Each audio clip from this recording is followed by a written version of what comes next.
அனைவருக்கும் இனிய வைகறை காலை வணக்கங்கள் நண்பர்களே. வைகறை சங்கமம் இணைய வழி பயிற்சி அமைப்பு ஜூலை 1, 2026 முதல் தொடர்ந்து இயங்கி வரும் இந்த தளத்தின் 32வது நாள் நிகழ்வு. உங்கள் அனைவரையும் வரவேற்று மகிழ்கின்றேன். வைகறை சங்கமம் இந்த அமைப்பில் மாதம் ஒரு தலைப்பில் தினம் ஒரு ஆளுமைகளில் சிறப்பு சொற்பொழிவில் கருத்து பரிமாற்றங்களும் கற்றல் வழிகளும் மிக சிறப்பாக நடைபெற்று வருகின்றது. அந்த வகையில் சென்ற மாதம் ஒரு தலைப்பை முடிவு செய்துவிட்டு இந்த மாதம் புதிதாக ஒரு தலைப்பை சூட்டியிருக்கின்றோம். அதுதான் இந்திய சுதந்திரம். ஆம், இந்திய சுதந்திரம் என்ற தலைப்பின் கீழ் இந்த மாதம் செய்வதற்கு அவசியம் என்ன? எதிர்வரும் ஆகஸ்ட் 15 இந்திய சுதந்திரத்தை கொண்டாட இருக்கின்ற தருணத்தில் இந்த மாதம் முழுவதும் இந்திய சுதந்திரத்தின் பல்வேறு பரிணாமங்களை, காட்சிகளை நம் கண்முன்னே விரித்து அதை எடுத்துரைக்க ஆளுமைகள் தயாரான நிலையில் பல ஆளுமைகள் இருக்கும் நேரத்தில் இன்று நம்மிடையே மிக சிறப்பான ஒரு ஆளுமையை பேச அழைத்திருக்கின்றோம். இந்த ஆளுமை இந்திய சுதந்திரத்தை பேசுவதற்கு அணுவாக பேசுவதற்கு முற்றிலும் தகுதி பெற்ற ஒரு நபராக, ஏன் என்று சொன்னால் நாம் சந்திக்காத பல அரிய மிக கொடூரமான இடங்களை எல்லாம் தனது குழுவினருடன் சந்தித்து தனித்தும் குழுவினருடன் இணைந்து பணியாற்றிய ஒரு அனுபவம் மிக்க ஒரு நபர். ஆம், இந்திய இராணுவத்தில் சிறப்பாக பணியாற்றி ஓய்வு பெற்ற ஒரு அதிகாரியை தான் நாம் இப்போது சந்திக்க இருக்கின்றோம். 3 தலைமுறைகளாக இந்திய இராணுவத்தின் மூலம் தேசத்தின் பாதுகாப்பிற்காக சேவையாற்றி வரும் குடும்பத்தை சேர்ந்தவர் தான் இந்த நபர். இந்திய சீன எல்லை பகுதியான சிக்கிமில் உள்ள நட்டூலா பாஸ் பகுதியில் இந்திய இராணுவத்தில் படைத்தலைவராக பணியாற்றியவர். தெற்காசிய விளையாட்டுப் போட்டியில் சிலம்ப விளையாட்டில் இந்தியாவின் சார்பில் பங்கேற்றவர். 1980களில் மிஸ்டர் மெட்ராஸ் என்ற பட்டத்தை வென்றவர். 2015ஆம் ஆண்டு சென்னை வெள்ளத்தின் போது ஏற்பட்ட அசாத்தியமான ஒரு நேரத்தில் தேசிய பேரிடர் மீட்பு குழுவில் இணைந்து பணியாற்றியவர். பொருளாதாரத்தில் முதுகலை பட்டமும் வைணவத்தில் இளங்கலை பட்டமும் பெற்றவர். தனிப்பட்ட ஆர்வத்தின் காரணமாக ஹிப்னாட்டிசம் தொடர்பான பல நிகழ்ச்சிகளை சென்னையில் நடத்தி வருவதுடன் அவ்வமைப்பின் தலைவராகவும் உள்ளார். Professional speakers association of India என்று உலகம் முழுவதும் உள்ள டோஸ்ட் மாஸ்டர்ஸ் கிளப் என்ற அமைப்புகளில் சென்னை கிளையில் தொடங்கிய நிறுவனர்களில் இவரும் ஒருவர். இதற்கு முன்னர் புதன் வாசகர் வட்டத்தில் understanding the founding fathers, the old man of the sea, Aurangzeb, the man and the might, பாரதியும் காந்தியும் மற்றும் இந்திய தேசியத்தின் தோற்றமும் வளர்ச்சியும், மகாதேவ தேசாய், காந்தியின் நிழல், நேசமணியின் வாழ்வும் பணியும், throne to the walls, Abdul Ghaffar மற்றும் in honour of doctor Annie Besant ஆகிய நூல்களை அறிமுகம் செய்து பேசியுள்ளார். இந்த புதன் வாசகர் வட்டம் என்பது சென்னை டி நகர் வெங்கட்நாராயண சாலையில் உள்ள தக்கர் பாபா வித்தியாலயத்தில் தொடர்ந்து பல ஆண்டுகளாக இயங்கி வரும் ஒரு வாசகர் வட்ட அமைப்பு. ஆக இப்படி பல நல்ல ஆளுமைகளுக்கு மட்டும் சொந்தக்காரர் அல்ல, இந்த வைகறை சங்கம் தூங்குவதற்கு ஒரு முக்கிய மூல காரணமாக இருந்தவரும் இவர்தான். பல நல்ல கருத்துக்களுக்கு சொந்தக்காரரான, பல நல்ல விஷயங்களுக்கு சொந்தக்காரரான இன்றைய சிறப்பு பேச்சாளர் மேஜர் நாராயணன் அவர்களை அறிமுகம் செய்து வைப்பதில் இந்த வைகறை சங்கமும் நானும் பெருமை கொள்கிறோம். மேஜர் நாராயணன் ஐயா, வணக்கம். இன்றைய இந்திய சுதந்திரத்தின் பல பரிமாணங்களை உங்கள் கண்ணோட்டத்தில் வழங்க நாங்கள் அதை அனைவரும் கேட்டும் பார்த்தும் ரசிக்க காத்திருக்கிறோம். தளம் உங்களுடையது. ஏற்றுக்கொண்டு உங்களுடைய அரிய கருத்துக்களை வழங்கும்படி கேட்டு அவரை அறிமுகம் செய்து விடைபெறுகிறேன். நன்றி, வணக்கம் நண்பர்களே. வணக்கம் திரு லட்சுமணன் அவர்களே. வைகறை சங்கமத்தின் அன்பான உறுப்பினர்களே மற்றும் உலகின் பல்வேறு நாடுகளிலிருந்து இங்கு இணைந்துள்ள நண்பர்களே, நீங்க நம்ம பேசுற தலைப்பு இந்திய சுதந்திரம். ஆகஸ்ட் மாசம் நமக்கு சுதந்திரம் கிடைச்சதுனால இந்திய சுதந்திரம் சொல்லிட்டு பேச குடியினர் நியமிச்சதுனால முதல் ஃபர்ஸ்ட் பேட்ச் ஓப்பனிங் பேட்ச் நான் பேசுறேன். இதுல சில லெசர் நோன் ஃபேக்ட்ஸ் பார்ப்போம். அதாவது மறைக்கப்பட்ட, மறுக்கப்பட்ட அண்ட் மறக்கப்பட்ட. மறைக்கப்பட்ட, மறுக்கப்பட்ட, மறக்கப்பட்ட 3 விதமான நிகழ்வுகளை பார்ப்போம். சிலது கொஞ்சம் இம்பார்ட்டன்ட், சில முக்கியமான நிகழ்வுகள் ஓரளவு தெரிஞ்சிருக்கலாம். நான் சொல்ல போற பெருவாரியான நிகழ்வுகள் அதிபருக்கு தெரிய வாய்ப்பு இல்லை. ஸ்லைடுக்குள்ள போகலாம். இந்த நிகழ்வுகள் பார்த்தீங்கன்னா அப்ரைசிங் சொல்லுவாங்க, அதாவது கிளர்ச்சி. மியூட்டினிங்கிறது கழகம், சிப்பாய் கழகம் 1857 சொல்லுவாங்க. இது அப்ரைசிங்ஸ், கிளர்ச்சி. நிறைய கிளர்ச்சி இந்திய நாட்டில் பல இடத்துல ஏற்பட்டதுனால பிரிட்டிஷர்ஸ் அந்த ஃபவுண்டேஷனே ஆடி போயிடுது. அதுதான் முதல்ல இந்திய சுதந்திரத்துக்கு வழிவகை பண்ணுது. ஸோ மறுக்கப்பட்ட, மறைக்கப்பட்ட, மறக்கப்பட்ட உண்மைகள். அது எங்கன்னு பார்த்தீங்கன்னா, ஒரு அழகான ஒரு தமிழ்நாட்டில் மட்டும் நான் இப்போ குறிப்பிட்டு பேசுறேன். அது எங்க ஆரம்பிச்சதுன்னா, டைம் லைனு எங்கெங்கெல்லாம் துவங்கப்பட்டது, எங்க ஆரம்பிச்சாங்க சொல்லிட்டு, சென்னையில, கோயம்புத்தூர்ல, குறிப்பா சூலூர்ல, அப்புறம் கோயம்புத்தூர்ல போத்தனூர், ஈரோடு, மதுரை, திருங்காமநல்லூர், அது மதுரையில சேடப்பட்டி பக்கத்தில் ஒரு சின்ன ஒரு கிராமம், சிவகங்கை, தேவக்கோட்டை, காரைக்குடி, திருவாடானை. திருவாடானைங்கிறது நம்ம நகரத்தார் பூமி, ராஜபாளையம், தென்காசி, எல்லாம் இது ஒரு நம்ம இன்னைக்கு நம்ம போறது வந்து ஒரு சுற்றுப்பயணம் இல்லை, தியாக பயணம்னே சொல்லலாம். அது அந்த அளவுக்கு ஒரு வீரம் சேர்ந்த மண். நிறைய உள்ளார்ந்த கிளர்ச்சியை முன்னெடுத்து இந்த ஆங்கிலேய ஏகாதிபத்திய இந்த அடித்தளத்தையே ஆட்டம் காண வச்சது.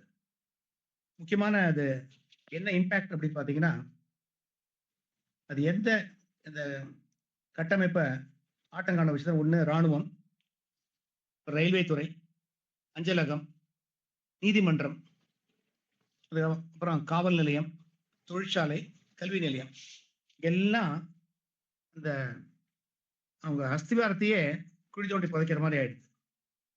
இதுல என்ன முக்கியமான விஷயம்னா, மக்கள் ஒவ்வொரு காலனித்துவ அமைப்பையும் எதிர்த்தனர். அந்த கலோனியல் ஃபவுண்டேஷன் சொல்லுவாங்க, அதையே அசைக்கிற மாதிரி ஆயிடுது. முதல்ல பார்த்தா தமிழ்நாடு கான்ட்ரிபியூஷன் என்னன்னா, ஃபர்ஸ்ட் மாணவர் எழுச்சி. மாணவர் எழுச்சி கூடவே தொழிலாளர்களுடைய கிளர்ச்சி. அது இல்லாம ஆயுதம் இல்லாத எதிர்ப்பு. நாமக்கல் கோரின் சொல்லுவாரு, கத்தியின்றி ரத்தமின்றி யுத்தம் ஒன்று வருகிறது, சத்தியத்தின் நித்தியத்தை நம்பும் யாரும் செய்வரே சொல்லுது. ஆயுதம் இல்லாம பண்ணாங்க. அதே சமயத்துல நேரடி தாக்குதலில் ஈடுபட்டாங்க. தகவல் தொடர்பு சீர்குலைச்சாங்க. Lines of communication disturbed. அப்புறம் அது எல்லாமே கம்ப்ளீட்டா மக்கள் ஒற்றுமையா இருந்து செயல் பண்ணாங்க. ஸோ இதுல சொல்ல வேண்டியது என்னன்னா, சுதந்திரம் என்பது ஒரு தலைவரின் கனவு அல்ல, ஒரு மக்களின் கூட்டு கனவு. It's joint dream of the people சொல்லுவாங்க. இதுல ஹிடன் அப்ரைசிங்ஸ் அதிகம் நேர்ல வெளியில தெரியாதது. ஏன்னா ஆர்கியூஸ்ல நிறைய விஷயம் எடுத்திருக்கேன், அதனால தான் சொல்றேன். நம்ம பார்க்க போது என்னன்னா, பின்னணி, வீரர்கள் யார் யார், என்னெல்லாம் நிகழ்வுகள், அதுக்கப்புறம் இந்த புகைப்படங்கள், சில புகைப்படங்கள் உண்டு, வரலாற்று ஆதாரங்கள், அப்புறம் இன்றைய நிலை. இதெல்லாம் விஷயம் தான் நான் எடுத்திருக்கேன்னா இந்த ஆய்வு. இதுல இந்த இன்னும் அதுல கீழே ஒரு எழுதியிருக்கேன், நீ நாம் வரைபடத்தை பார்க்க போவதில்லை, அந்த வரைபடத்தில் உயிர் கொடுத்த மனிதர்களின் கதைகளை பார்க்க போகிறோம். முதல்ல சூலூர் ஏர்பேஸ் அட்டாக், அது RNA சொல்லுவாங்க. இப்பதான் சூலூர்ல, கோயம்புத்தூர்ல ஏர்ஃபோர்ஸ் ஸ்டேஷனா இருக்குது. அதுக்கு முன்னாடி ராயல் நேவி ஏர் ஸ்டேஷன் சொல்லுவாங்க, ஏர் பேஸ்ன்னு சொல்லுவாங்க. அங்க முதல்ல அட்டாக் பண்றாங்க. ரொம்ப டைனமிக்கா இருந்த அட்டாக்கு, ரொம்ப பவர்ஃபுல். அது எப்படி பண்றாங்கன்னா, முதல்ல அவினாசிலிங்கம் செட்டியார் போன்ற ஒரு பெரிய தலைவர்களை கைது பண்றாங்க.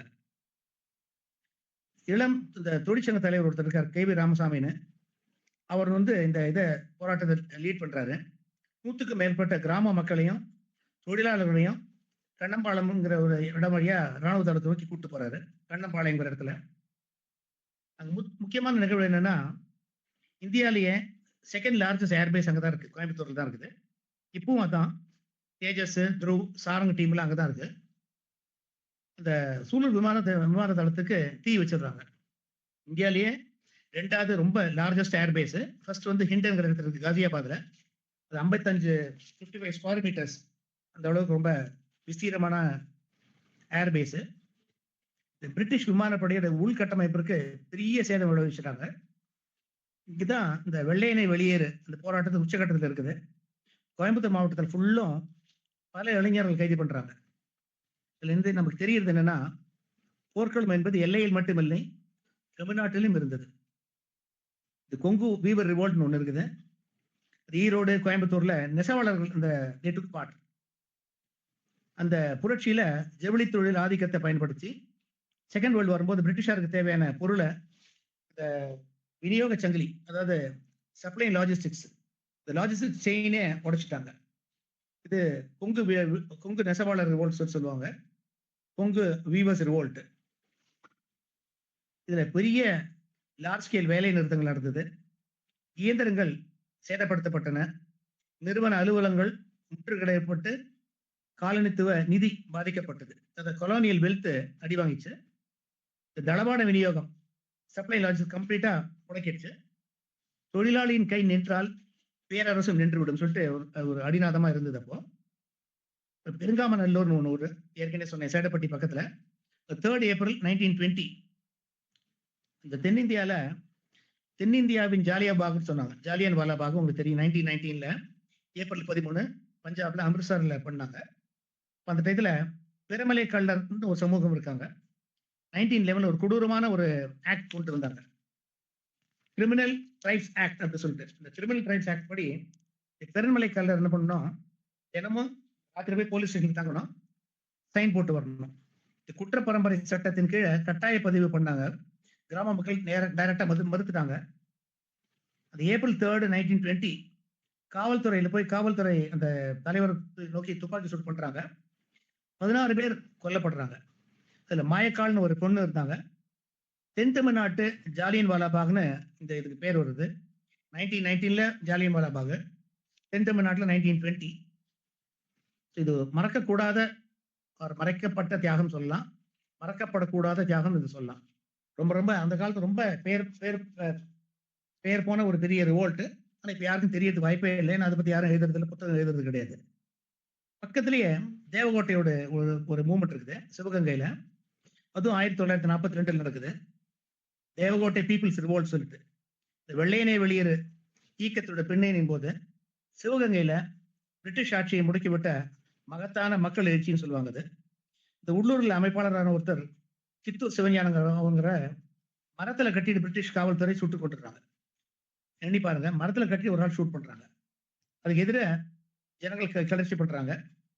தேவகோட்டை நீதிமன்றத்தை தீ விட்டு கொளுத்திட்டாங்க. அரசு ஆவணங்கள், டாக்குமெண்ட்ஸ் எல்லாம் அடிச்சிடுறாங்க. தகவல் தொடர்பு வசதிகள் எல்லாம் சேதப்படுத்திடுறாங்க. அந்த டயத்தில் பிரிட்டிஷ் ராணுவம் மக்கள் மீது கண்மூடித்தனமான துப்பாக்கி சூடு நடத்தியது. அப்பதான் அந்த ஒரு முக்கியமான ஒரு பெண்மணி மாயக்கால் அவங்க உயிர் விடுறாங்க. இதுக்கு பேரு தேவகோட்டை ஜாலியன் வாலாபாக் அப்படின்னு மறுபதிப்பு வரலாறு இதை நினைவு கூறுது. நான் சொல்றதெல்லாம் இதுலயுமே இருக்காது, உங்களுக்கு ரொம்ப ரொம்ப ரேரா தான் இருக்கும். அதுதான் நான் சொன்னேன், மறைக்கப்பட்ட மறுக்கப்பட்ட நிகழ்வு. அதே போல ரொம்ப இன்ட்ரெஸ்டிங்கான ஒரு ஜெயில் பிரேக் நடக்குது திருவாடானைங்கிற ஊர்ல, அதுவும் பக்கத்தில் தான். அந்த பிரிட்டிஷ் இந்த சிறை உள்ள அந்த உள்கட்டமைப்பை கிராம மக்கள் வெற்றிகரமாக முறியடிக்கப்பட்டு ஒரு இளம் புரட்சியாளர் சின்ன அண்ணாமலைன்னு அவர் கைது செய்யப்பட்டு அவர் திருவாடானை சிறையில் அடைக்கிறாங்க. அது எதுவுமே செய்யாத ஒரு ஆளை போய் திருவாடானை சிறையில் அடைக்கிறாங்களே சொல்லிட்டு பொது சாதாரண ஜனங்கள், பாமர மக்கள் கிளர்ச்சியில் ஈடுபட்டு இந்த 1942 ஆகஸ்ட் 9 ஆயிரக்கணக்கான கிராம மக்கள் சிறையை முற்றுகையிடுறாங்க. காவலர்களை முறியடித்து சிறை கதவுகளை உடைச்சிடுறாங்க. சின்ன அண்ணாமலை வெற்றிகரமாக மீட்டாங்க. அப்புறம் இந்த உள்ளூர் பிரிட்டிஷ் காவல்துறைக்கு ஒரு பெரிய அவமானம் ஆகுது. தமிழ்நாடு இந்த அளவுக்கு கிளர்ச்சி வரணும் எதிர்பார்க்கவே இல்லை அவங்க. ஏன்னா தமிழ்நாடு ஆரம்பத்துல considering as a haven of peace, ரொம்ப ரொம்ப அமைதியான ஒரு இடம் தான் நினைச்சிட்டு இருக்காங்க. ஆயுதமற்ற மக்களின் ஒற்றுமை ஆயுதம் ஏந்திய சிறையே வென்றது சொல்றாங்க. ஆயுதமற்ற மக்களின் ஒற்றுமை ஆயுதம் ஏந்திய சிறையே வென்றது. அது பக்கம் கோயம்புத்தூர்ல போத்தூர் ரயில்வே ஸ்டேஷன்ல, அதுவும் 1942 நடந்தது. இந்த விடுதலை போராட்ட வீரர்கள்ல 2 இன்ஜின்களையும் ரயில்வே இன்ஜினும் 44 பெட்டிகளும் கொண்ட ஒரு பெரிய பிரிட்டிஷ் ராணுவ ரயில போத்தனூர் அண்ட் சிகாலூர் அந்த பாதையில தடம் புரள பண்றாங்க. இது பாருங்க, மக்களே பண்ற ஒரு பெரிய கிளர்ச்சி இது. இந்த தளவாடங்கள்ல 2 இன்ஜின் 44 பெட்டிகள் கொண்ட ராணுவ பிரிட்டிஷ் ஸ்பெஷல் ட்ரெயின் வருது. அந்த யுத்த தளவாடங்களும் போர் இந்த விமானத்துல எடுத்துட்டு வராங்க சூலூருக்கு. இப்போ சென்னையிலேருந்து கொச்சிக்கு போற வழியில அந்த 2 துறைமுகங்களையும் இந்த இணைக்கிற முக்கியமான போக்குவரத்து பாதை அப்படியே துண்டிக்கப்படுது. இந்த தந்தி கம்பு அறுக்கிறாங்க, அரசு மதுபான கடைகள் எல்லாம் எரிச்சிடுறாங்க. ரயில் பாதை மட்டுமல்ல, காலனித்துவ நம்பிக்கையும் தடம் புரண்டதுன்னு சொல்லுவாங்க. ரயில மட்டும் தடம் புரள வைக்கல, காலனித்துவ நம்பிக்கையும் தடம் புரள மாதிரி பண்ணிட்டு, அதே சமயத்துல இந்த ராஜபாளையம் போலீஸ் ஸ்டேஷன் அட்டாக் பண்றாங்க 42ல. நெசவாளர்களும் கைத்தறி தொழிலாளர்களும் அவங்க முன்னெடுக்கிறாங்க. இந்த காவல் நிலையத்தை முற்றுகிடுறாங்க. பிரிட்டிஷ் சின்னங்கள் எரிக்கப்படுறது, போக்குவரத்து வழிகள் முடக்கப்பட்டன. காவல்துறை கூட்டம் மீது கண்மூடித்தனமான துப்பாக்கி சண்டை நடத்தியது. பல உள்ளூர் உயிரிழப்புகள். தென் தமிழ்நாட்டின் முக்கிய எழுச்சி மையம், இதுதான் ரொம்ப ரொம்ப முக்கியமான அப்ரைசிங் சொல்றாங்க. நெசவின் நூல் நாட்டு எதிர்ப்பையும் இரையாக்கியது. பாருங்க, நெசவின் நூல் நாட்டு எதிர்ப்பையும் இரையாக்கியதுன்னு சொல்லிட்டு ஒரு அழகான வாசகம் வருது. இந்த வரலாற்று பின்னணி இன்னொன்னு இருக்கு. நீல் ஒருத்தர் இருந்தார், கர்னல் நீல் சொல்லிட்டு, தி புச்சர் ஆஃப் அலகாபாத். 1857ல அந்த சிப்பாய் நியூட்டின் போது அலகாபாத்ல வந்துட்டு கண்ணில் பார்த்தவன் எல்லாரும் கொலை பண்றாரு. ஒரு போட் எடுத்துன்னு கங்கையில போறாரு. ஒவ்வொரு எங்கெல்லாம் போட்டு தரையில் இறங்குறாரோ பார்க்குறாலாம் ஷூட் பண்றாரு. பெண்கள் குழந்தைகள் உட்பட ஷூட் பண்றாரு. அவருக்கு ஒரு அந்த காலத்துல பிரிட்டிஷ் அவர் இந்த அளவு பண்ணதால ஒரு சிலை வைக்கிறாங்க. சென்னை மவுண்ட் ரோட்ல இப்ப இருக்கிற ஸ்பென்சர்ஸ் நடுவில் 4 ரோடு ஜங்ஷன்ல வைக்கிறாங்க. 1857 இந்த மாதிரி ஒரு கொடூரமான கொலைகள் பண்ணதுனால அவருக்கு சிலை வைக்கிறாங்க. என்ன விசேஷம்னா, இந்த சிலையை உடைக்கிறாங்க. சுப்ராய நாயுடு, மோகன் சலையான்னு ஒருத்தர் 2 பேர் உடைக்கிறாங்க. சுத்தியில எடுத்துன்னு போறாங்க, நடு ரோட்ல உடைக்கிறாங்க. ஆனா அவங்களால உடைக்க முடியல, சிலை அவ்வளவு அற்புதமா பண்ணப்பட்டது. பொதுமக்கள் அவங்களுக்கு உறுதி பண்றாங்க, கூட ஹெல்ப் பண்றாங்க. இதுல என்ன சொல்ல வேண்டியதுன்னா, ஒரு குறியீட்டு வெற்றி, சிலை இறங்கியது, சுயமரியாதை உயர்ந்ததுன்னு சொல்றாங்க. அப்புறம் என்ன பண்றாங்க, அந்த கவர்மெண்டால அவங்களால ஒண்ணும் பண்ண முடியாதனால 1937ல சிலையை அப்படியே இப்ப இருக்கிற சென்னை எழும்பூர்ல அருங்காட்சியகத்துக்கு எடுத்துன்னு போயிடுறாங்க. இந்திய சுதந்திர வரலாற்றுல 1947 முன்னாடி பிரிட்டிஷாரோட சிலை அப்புறப்படுத்த முதல் நிகழ்வு இதுதான். அது முன்னாடி நடந்ததில்லை. பொதுவா எங்க உலகத்துல ஃபுல்லு பார்த்தா எந்த நாடு சுதந்திரம் பெற்றதோ அந்த அடிமைத்தளத்துக்கு உண்டான விழுமியங்களை சுதந்திரம் பெற்ற அப்புறம் தான் அழிக்கும். இதுதான் முதல் முறை உலக வரலாற்றிலேயே சுதந்திரம் பண்றதுக்கு ஒரு 10 வருஷம் முன்னாடியே அந்த சிலையை அழிச்சிடுறாங்க.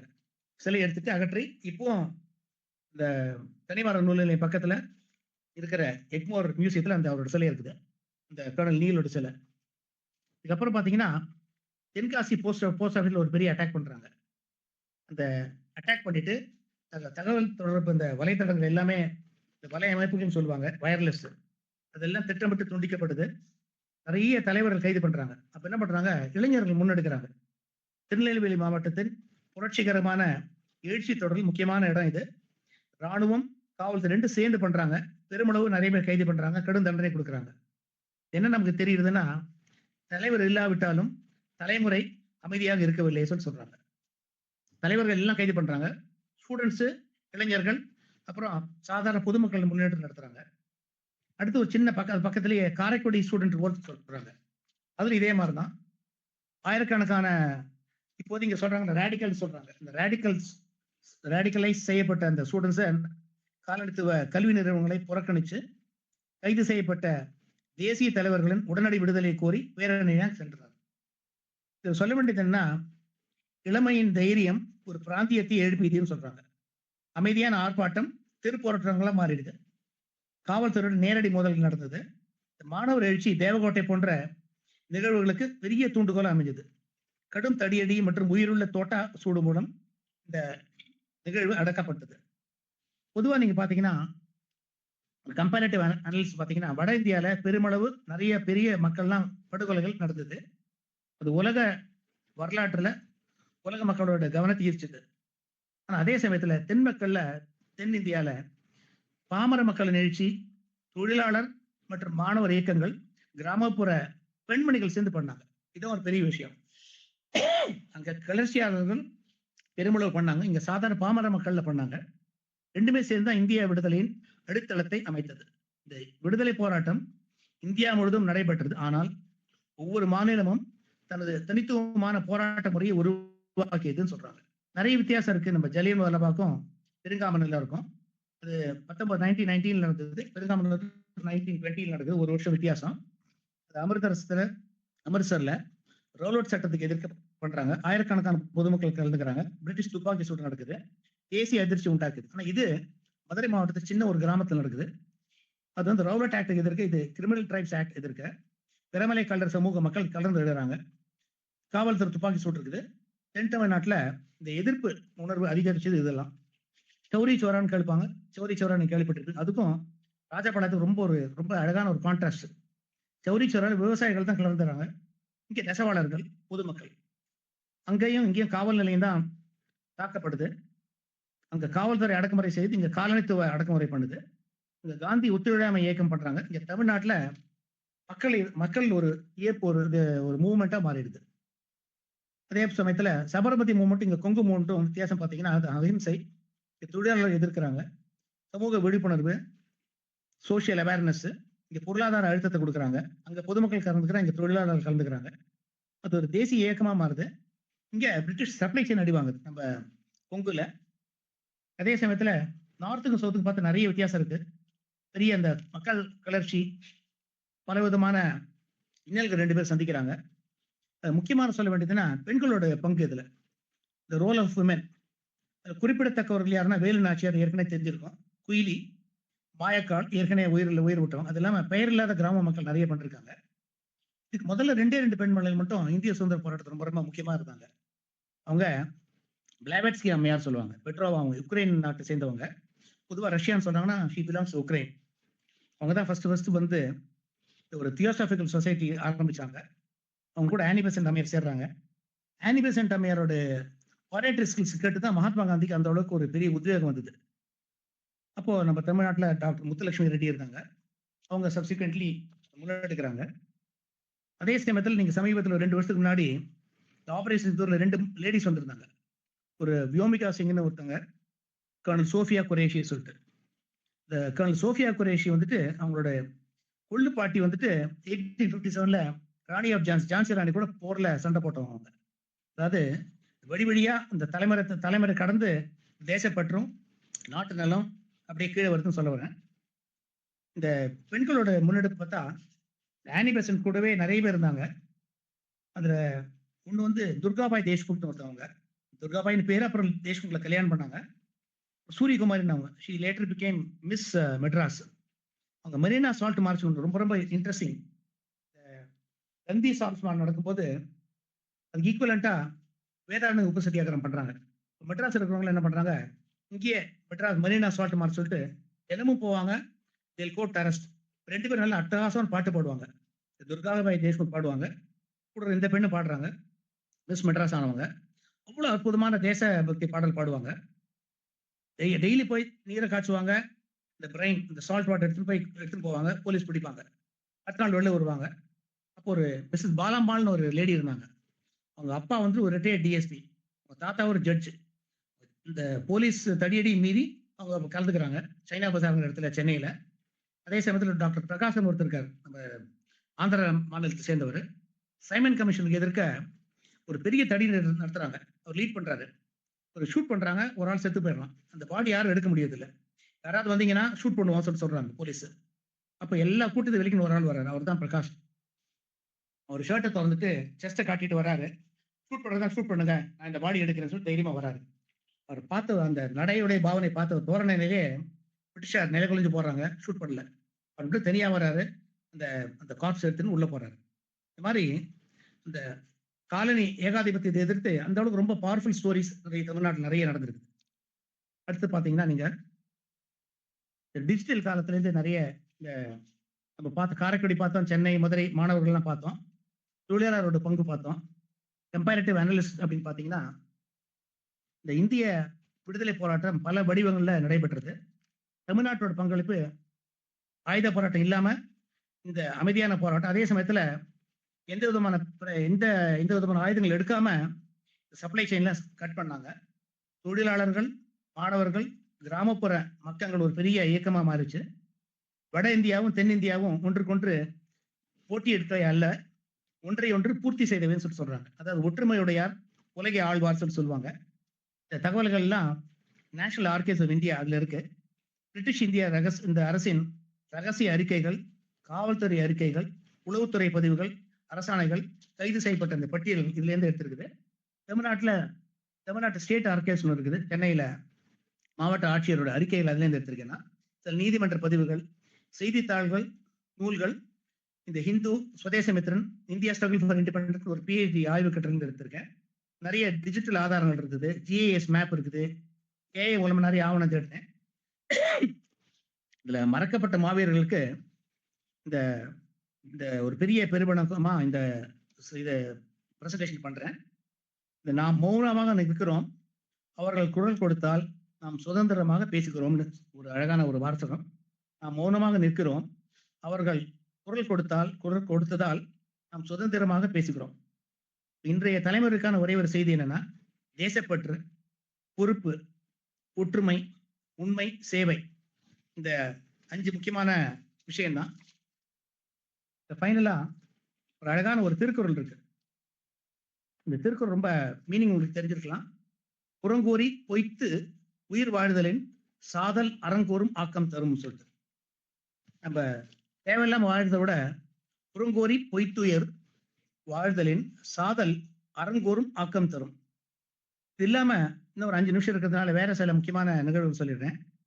முதல்ல the person who raised the banner of revolt is a person called புலித்தேவர்னு பேரு. புலித்தேவர்னு சொல்லுவாங்க.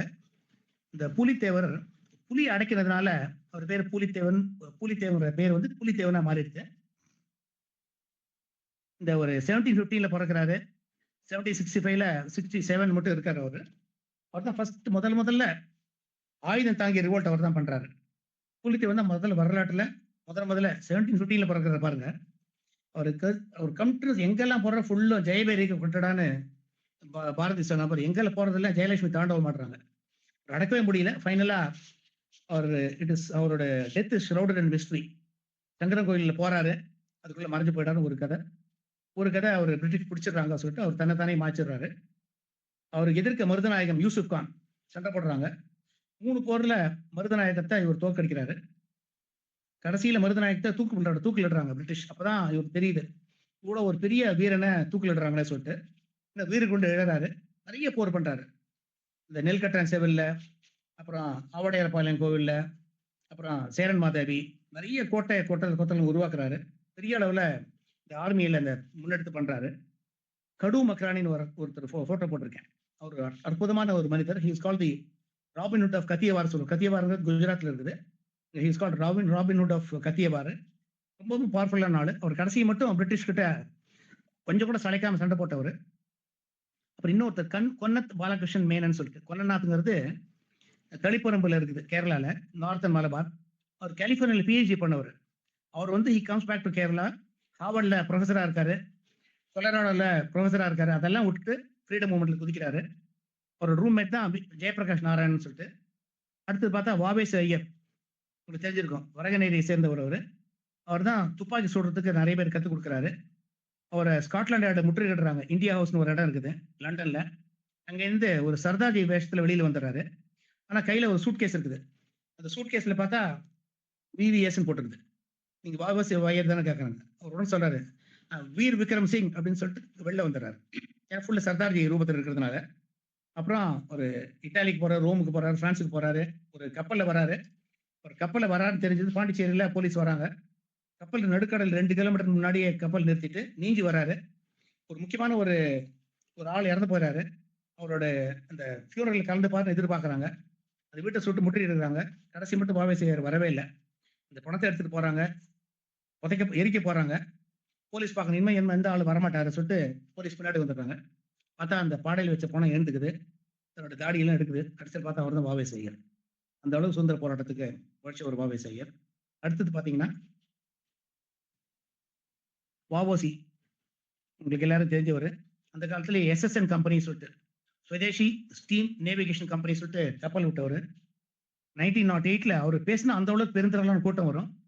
இதெல்லாம் இன்னும் ஒரு லேடி இருந்தாங்க, ஒரு கோர்டிசான் சொல்லுவாங்க, அஜிசன் மிஸ்ஸா சொல்லிட்டு. அவங்க ஷீ இஸ் டான்சர். இந்த கான்பூர்ல கவாலி டான்ஸ் ஆடுறவங்க. அவங்க ஒரு கலர்ச்சி பண்றாங்க. அவங்க தன்னுடைய நாட்டியத்தை பிரிட்டிஷாருக்கு அர்ப்பணிக்கிற மாதிரி அர்ப்பணிச்சு நிறைய முக்கியமான இன்டெலிஜென்ஸ் தகவல்லாம் கேதர் பண்ணிட்டு 1857ல சிப்பாய் முற்றின் அடிகோலினாங்க. இதெல்லாம் மறக்கக்கூடாத நிகழ்ச்சி, ஆனால் மறைக்கப்பட்டது. அதுக்கப்புறம் பார்த்தீங்கன்னா அந்த ஒரு கர்னல் குமார்னு ஒருத்தர் இருக்காரு, அவர் பெரிய பத்மஸ்ரீலாம் கொடுத்தாங்க. இட்ஸ் கால்ட் த புல் அப்படி சொல்லுவாங்க ஆர்மியில. ஆபரேஷன் நேக்ருத்தில் ஒரு பெரிய பெரும் பங்காற்றுறாரு. இதே போல மாயாண்டேஸ்வரி பற்றி நான் ஏற்கனவே சொல்லியிருக்கேன். மாயாண்டேஸ்வரி ஆரியனுக்கிற பாஷ்யம். அப்புறம் மேடம் காமா அவங்க தான் முதல்ல கொடியை வடிவமைக்கிறாங்க.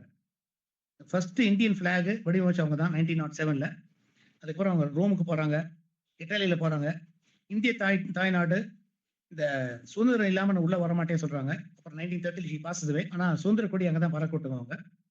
அவங்க அந்த பறக்க விட்ட கொடிக்கு அப்புறம் வடிவமைக்கிறாரு பிங்காலி வெங்கையா சொல்லிட்டு.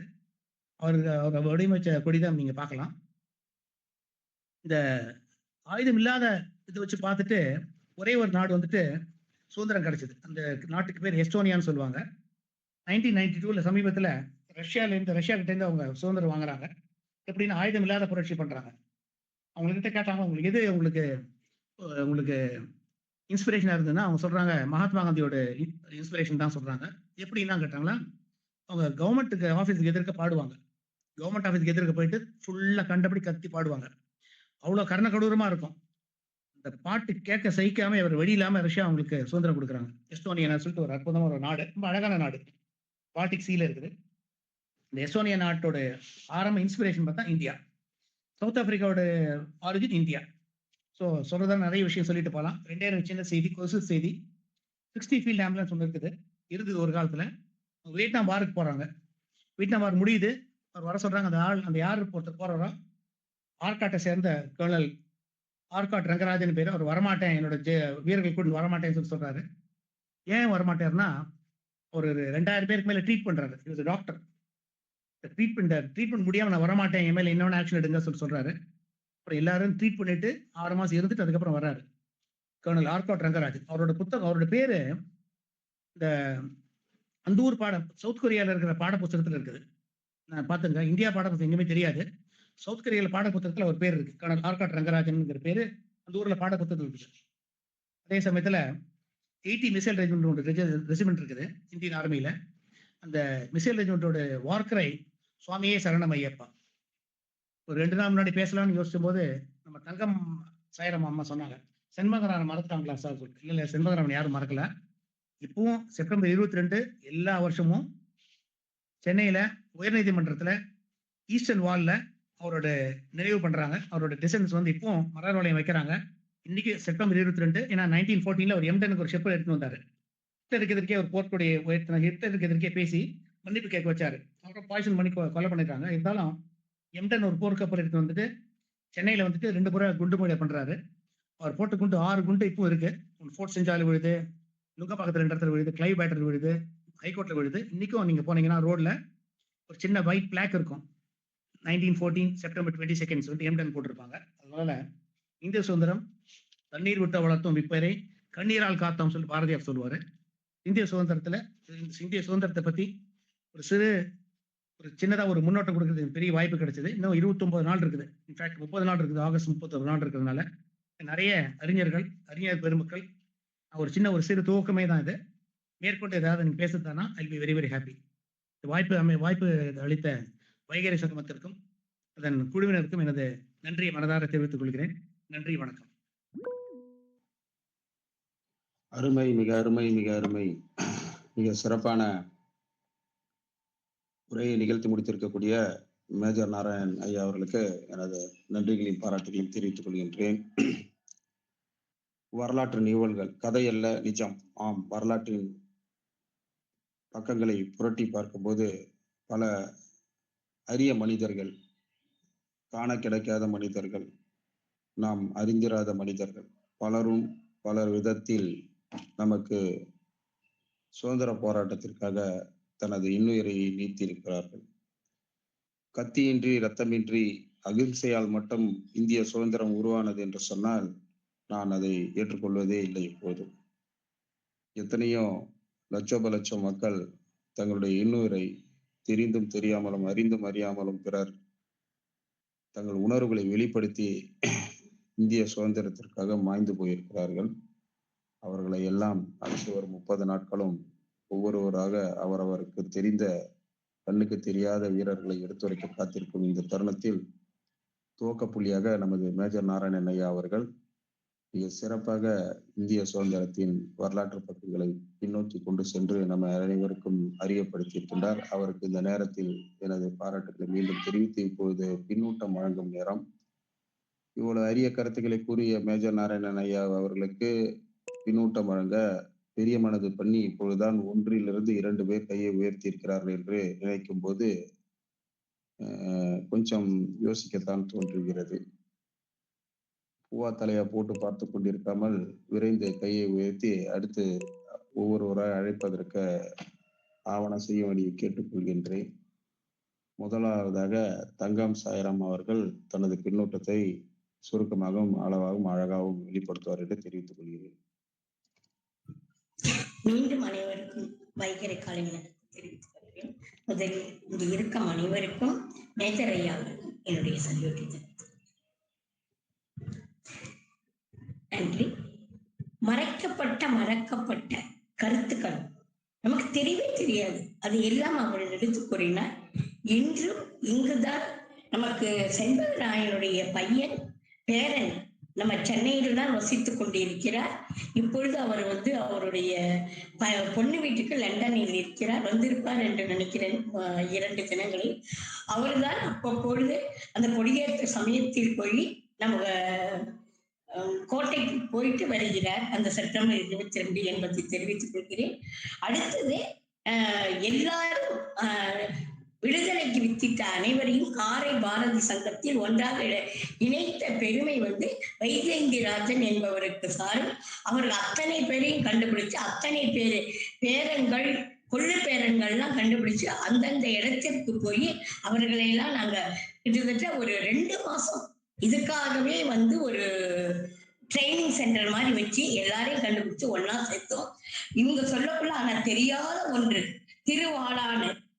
திருவாளானை சிறை மீட்பு, போத்தனூர் ரயில் நிலைய சீர்குலைப்பு, ராஜபாளையம் காவல் நிலையம், நீர்நிலை சத்தியாகிரகம், தென்காசி அஞ்சல கருவூலங்கும் போது எனக்கு அஞ்சலை அம்மா நினைப்பு தான் வந்தது. கடலூர் அஞ்சலை அம்மா அவர்கள் நிறைய பேர் மறந்து விட்டோம். இப்பொழுதுதான் போராட்டம் நடத்தி கடலூரில் அஞ்சலை அம்மா அவர்களுடைய நினைவாக வேற ஒரு பெயரில் இருந்த அந்த தெருவை அஞ்சல் அம்மா வீதி என்று இப்பொழுது ஒரு 6 மாதத்துக்கு முன்புதான் அது அந்த பாரதி சங்கத்தில் உள்ள காரை பாரதி சங்கத்தில் உள்ளவர்கள் எல்லாம் போய் அதை மாற்றிவிட்டு வந்தோம் என்பதை தெரிவித்துக் கொள்கிறோம்.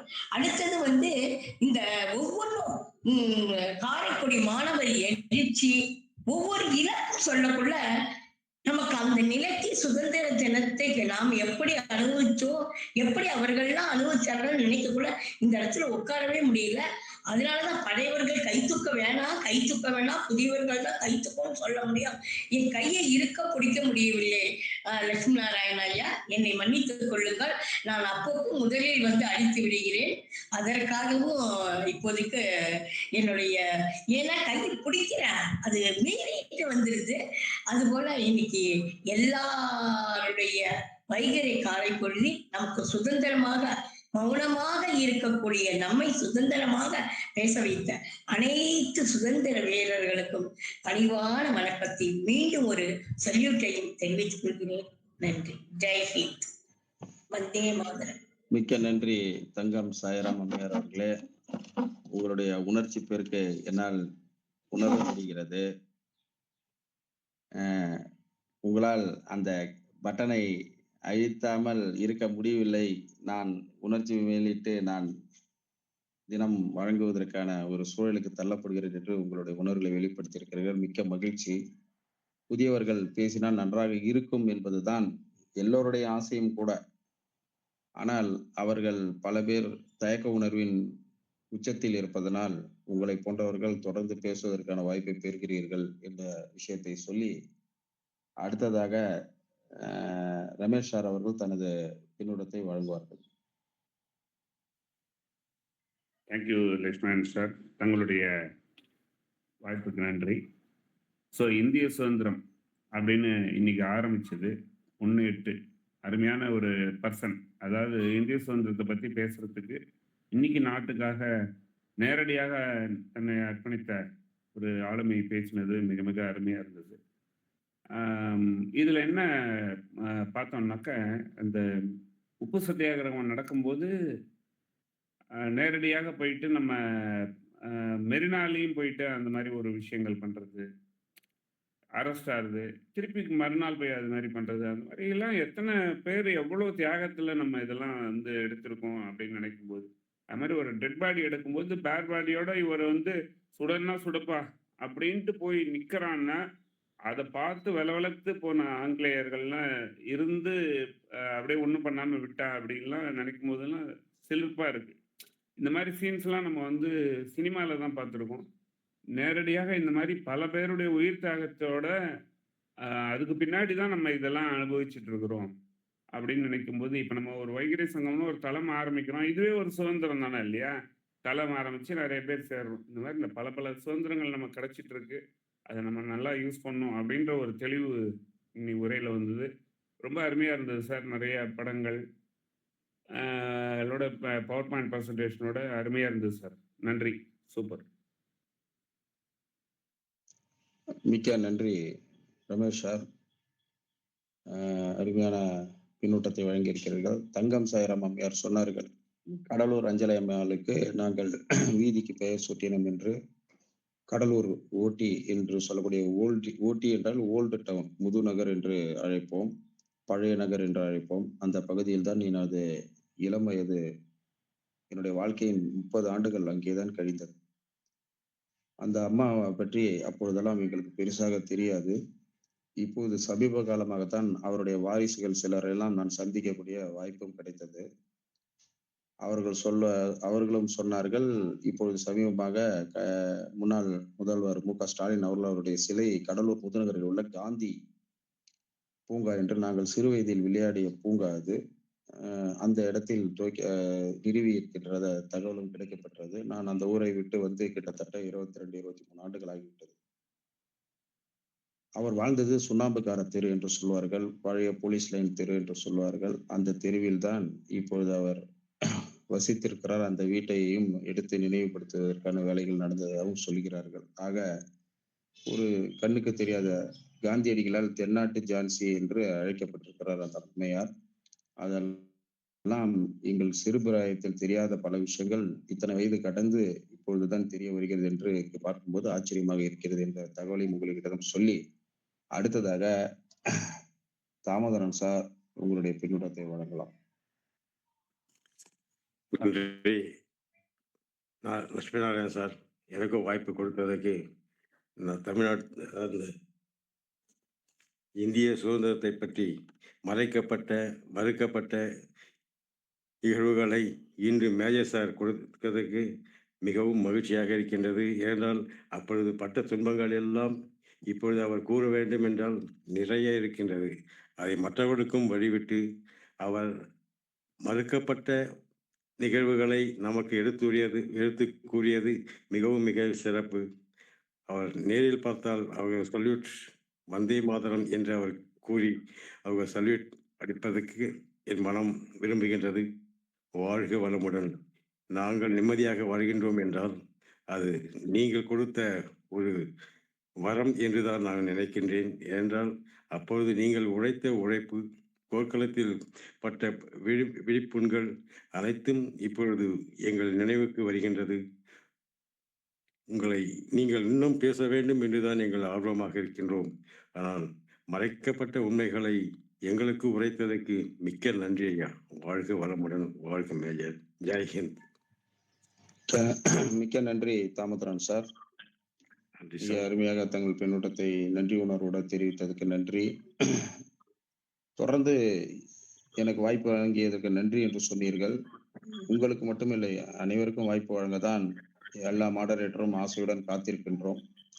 தினம் தினம் இதில் கலந்து கொள்ளும் பல பேர் ராதா குமார் அவர்கள், ஓகேங்களா? அப்புறம் வந்து குணசேகரி அம்மா, இவங்கெல்லாம் வந்து அப்புறம் வந்து பார்த்தீங்க அப்படின்னு சொன்னீங்கன்னா, வனிதா தேவி, அப்புறம் சீதா போன்றவர்கள், தினம் தினம் வருபவர்கள் நிறைய பேர் இருக்கிறாங்க இதுல.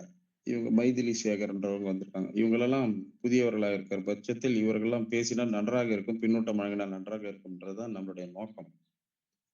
ஆனால் மீண்டும் மீண்டும் அவர்கள் கையை தூக்க யோசித்துக் கொண்டிருக்கிற நேரத்தில் வேறு வழி இல்லாமல் தங்கம் சாய்ராம் அம்மையார் போன்ற அவர்களுக்கெல்லாம் கையை உயர்த்தி பிடிக்க வேண்டிய சூழலுக்கு தள்ளப்படுகின்றார்கள் என்பதை இந்த நேரத்தில் நான் நன்கு உணர்கிறேன். தொடர்ந்து வீரசேகரன் ஐயா அவர்கள் தனது பின்னூட்டத்தை வழங்குவார்கள். அன்புகளுமே சோதரர்கள் சோதரிகள் அனைவருக்கும் பணிவான வைகரை வணக்கத்தையும் வாழ்த்துதலையும் தெரிவித்துக் கொண்டு, ஐயா தாமோதரன் ஐயா அவர்கள் கூறியதை போன்று ஐயா உங்களை நாங்கள் வாழ்த்துவதற்கு மேலாக பணிந்து வணங்க வேண்டும். அதுதான் இறையருள் உங்களுக்கு கொடுத்ததுனால அத்தனை தியாகங்கள் புரிந்தவர்கள்.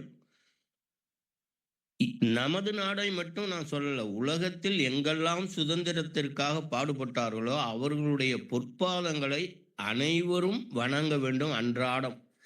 அவர்களுடைய தியாகங்கள் அப்படிப்பட்டது. நீங்க உங்களுக்கு ஒரு அன்பான வேண்டுகோள், இந்த குறிப்பிட்ட காலத்துல உங்களால எல்லாத்தையும் கூற முடியாது, நாங்கள் அறிவோம்.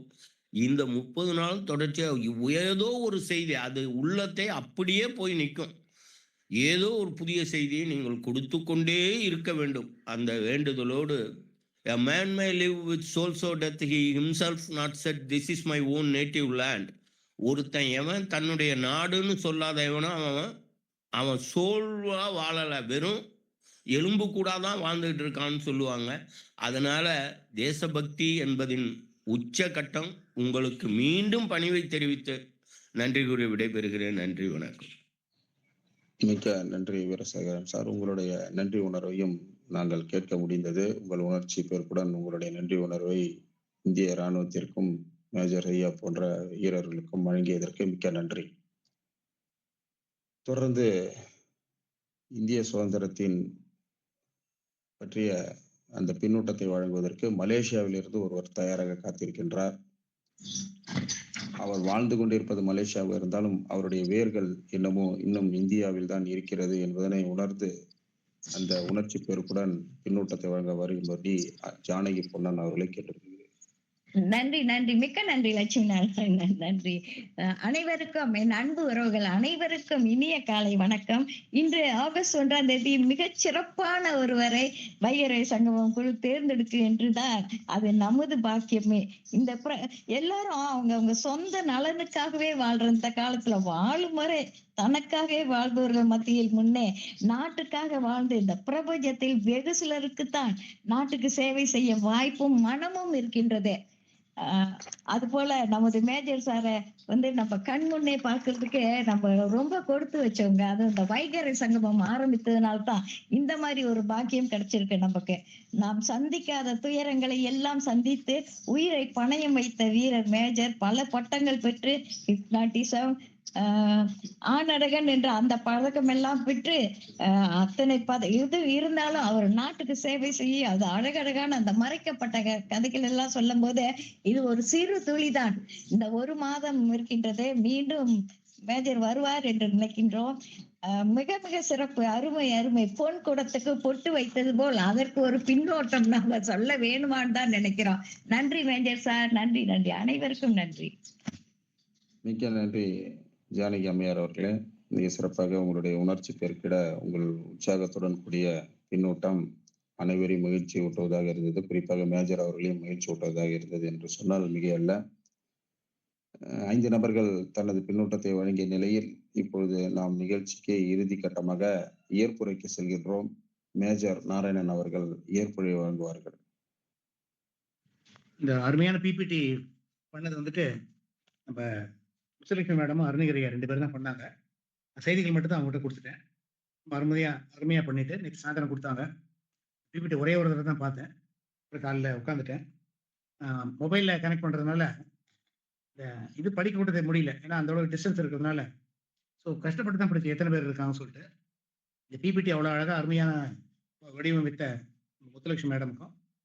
அது ரொம்ப அழகா இயக்கி அதில் நிறைய ஆட்ஸ் ஆன் எம்பலிஷ்மெண்ட் சொல்லுவாங்க, ஆடிங் ஸ்பைஸ் சொல்லுவாங்க, அதெல்லாம் பண்ண நம்ம அருணகிரியாருக்கும் இந்த நன்றியை தெரிவித்துக் கொள்கிறேன். இது வந்து 3 நிமிஷம் அதிகமாக தாமதமானா கூட நிறைய இருந்து கேட்டு என்னோட உரையை கேட்டு எனக்கு சிறப்பிச்ச எல்லாருக்கும் வாழ்த்துக்கள், நன்றிகள்.